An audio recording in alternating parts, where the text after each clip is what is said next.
All right, good afternoon, everybody. How is everyone doing?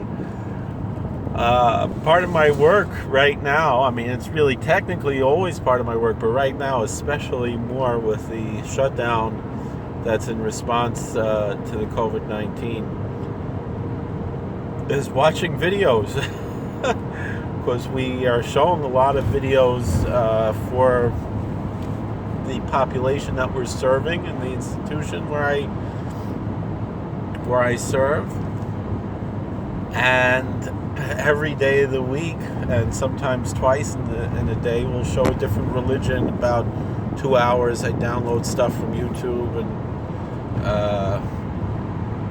burn it to a DVD. When's the last time you heard about burning stuff to a DVD? And I hand it in, and we show it on the channel that some of the folks there can have access to, and that's really the only access that they have to religious services is on the television. I have to make sure that it's appropriate before I show it, so I do have to watch it. So I'm not going to watch all the YouTube videos. I usually download them at home.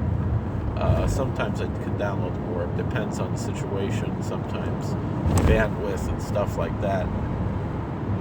But anyway, it was I was watching a video because each day of the week we show a different religion, and like I said, some days we'll show two different religions. We'll show one in the morning, one in the afternoon, for example, so we can serve all the different populations that we have there. So for the Roman Catholic community, we show usually a mass from sometime that week that I download from the local cathedral and put it up. And then I look for some other stuff here and there to add to the mix. And I like to mix up between old stuff and new stuff. I mean, people know I like old stuff. And I watched something today that it was old but new. It was quite incredible and worthwhile to see. It's on YouTube. Look it up and watch it. I'm telling you to watch it. It's not a particularly religious program. It just happens to be a Catholic priest who is giving this lecture. But it's the Venerable Bishop Fulton Sheen giving a lecture on patriotism. So look that up on YouTube. I'll try. Maybe I might even put the link in the description below. It's less than a half hour long. It's from the 1960s. I don't remember exactly which year it was from. But I was watching this thing, and I was just so amazed. I posted on Facebook already. I'll probably post on Twitter also. This was talking about what's going on right now in 2020. And I was just like floored by this. It sounds like we're talking about right now. It's so incredible. He actually started off, he would usually start off with a joke. So he as a lot of televangelists do. Although, his program is different than most of the televangelists. His is more scholarly, somewhat secular generally, and very entertaining. He wrote in his autobiography that if per capita, as far as they are in the population of America, he said that his fan mail was majority from Jewish fans. He passed away in 1979, but he was very, very popular in the 50s and 60s, and he'd been on the radio before that. He said the majority of his fan mail was from Jewish fans, and the second most would be from Protestant fans, and the least would be from his own Catholics. And I kind of see him as a role model. I want to be kind of like a rabbi for non-Jews, like Bishop Sheen was a priest for the non-Catholics, and be able to talk about all kinds of subjects, because he did talk about issues of his faith, but he also talked about politics, history, philosophy and all kinds of things, and he is, of course, a very educated individual. And this program, he was talking about the difference between Jefferson and Sanju, who was the leader of the Jacobins of the Reign of Terror in the French Revolution, and the difference between these two revolutions. And I was saying he started off with a joke, and this was quite interesting to see. He frames it like this: it's the year 2024, and a woman is elected as president. That's how he starts the joke. I'll let you watch the video. I don't want to give any spoilers. I just was so amazed by this, like, especially by the end. He's talking about how people want to knock down the government, knock down the schools, knock down the police. I couldn't believe it. And I guess I will spoil the ending. Because he says at the end, he says, and again, he made the comparison between the American Revolution and the French Reign of Terror, French Revolution. Essentially, he said that the difference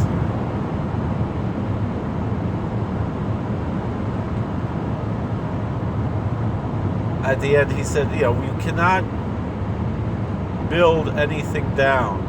You can only build up. And let's build up to God. I really like that. So,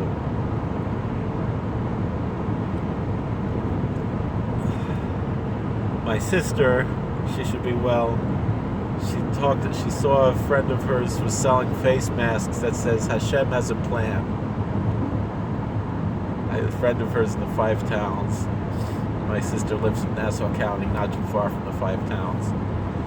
And it's true, Hashem has a plan. We don't know what it is.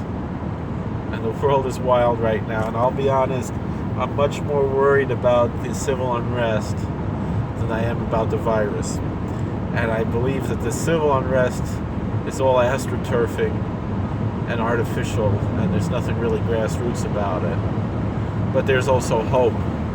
I heard a guy on YouTube this morning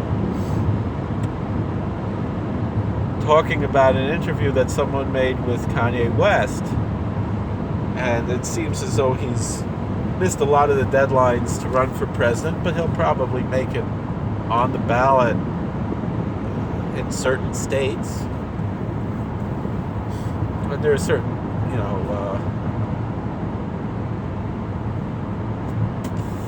there are certain people who that's how they run. And the interviewer who was being quoted said, Mr. West, aren't you afraid that by running you're going to take votes away from Joe Biden and give the presidency back to President Trump? And he answered back so brilliantly. He said, that's a white supremacist question. And it's true. How Joe Biden could get away with saying that, you ain't black if you're not sure if you're going to vote for Trump or not, or me. How does he get away with that? And somehow it just, it's like nothing happened. Somehow that's okay. And then he talked about how the Democrats have the white supremacy of Planned Parenthood. I mean, I always say the abortion industry is about lynching black babies in the womb. And the white babies that they lynch are just collateral damage to them. They are racists. They are eugenicists. And that is the ideology of the Democratic Party. Nothing has changed. Nothing has changed. The Democrats are still the same party of racism, of Jim Crow, of the KKK. They're still obsessed with controlling other people. It's the idea of slavery, of taking away individual rights, of taking away property, of denying people the pay that they're owed for the work that they've done with their overtaxation. It's another form of slavery. Of course, we need a certain level of taxation, but we know they go above and beyond. It's necessary. The overregulation, with the big government, with the identity politics. Identity politics is racism. You know what Bishop Sheen said in this video? He said, in the republic that Jefferson set up, the majority are the stewards of the rights of the minority, to protect the minority from the tyranny of the majority. And that's the purpose of this constitutional republic that we have, is that the majority are the stewards of the civil rights of the minority.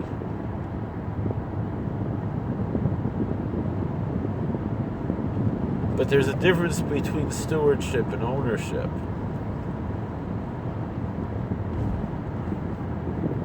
And the left, they don't see themselves as stewards. They see themselves as in control, as owners, as the ones who are supreme.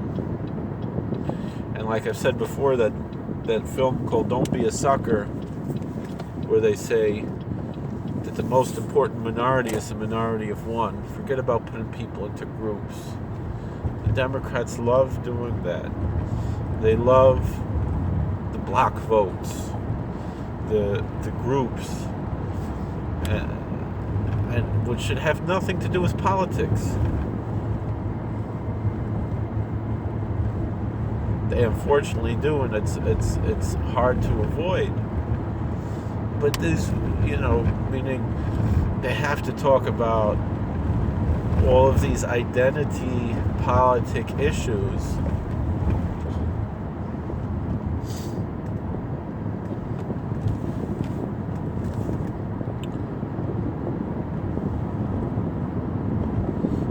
Because to them it's about the demographics.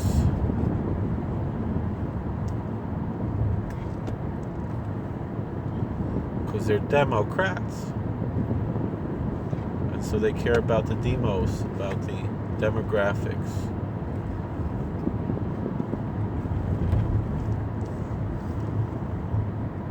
And so it has to be this group and that group, instead of the individual is made in the image of God, no matter what color their skin is, no matter what kind of feelings they have about certain, practices and behaviors and preferences that they might have in their life. They're still a human being, but to a Democrat, all you are is a member of a group and not the individual. Whereas to the Republican, you're the individual made in the image of God, and that's the difference. That's the difference. I was watching another Catholic video, a young priest named Father Casey, who has a YouTube channel, and he was talking about something else, about how experience is not everything in life. And he made some really strong arguments on that. And he said, you could be a drug counselor and help people without ever having taken drugs. And obviously you can understand what he was referring to. And he explained as far as being a Catholic priest and helping people with other aspects of their lives. But he said, we really need to have that duality of, experience and expertise that are two different things. It was a really good video, so you might want to look that one up too. That's a much more Catholic video, but it's is called experience isn't everything. So let's try to be hopeful and look forward to a happy future and not worry. Best is still yet to come. Mashiach's going to come eventually, the real Mashiach. Not like they say, with all due respect to them. And we'll see. We know what it says in Zechariah and Zechariah, that they're going to come and pull on the cloak of he who is a Jew and say, let us go with you because we heard that the Lord is with you. Heard God is with you. It's in the book of Zechariah. So we know how the eschatology ends. It's there in the Bible we both share. But we can let them believe what they want until then. We don't have to fight. We don't have to argue. We don't have to yell and shout because Matthew Kelly wants to talk in the auditorium that's connected to a shul. You know. I actually put one of Matt Kelly's videos on today too. So thank you for watching. God bless. Please like, share, and subscribe. Comment. That's just the Catholic video. Wait till I talk about the Buddhist video and the Wiccan video. I don't get in the Muslim video. I don't get to see the Protestant video because our chaplain makes the videos for that. But I can watch it. But thank you for watching. God bless. Please like, share, and subscribe. Comment. We'll see you all later. Take care.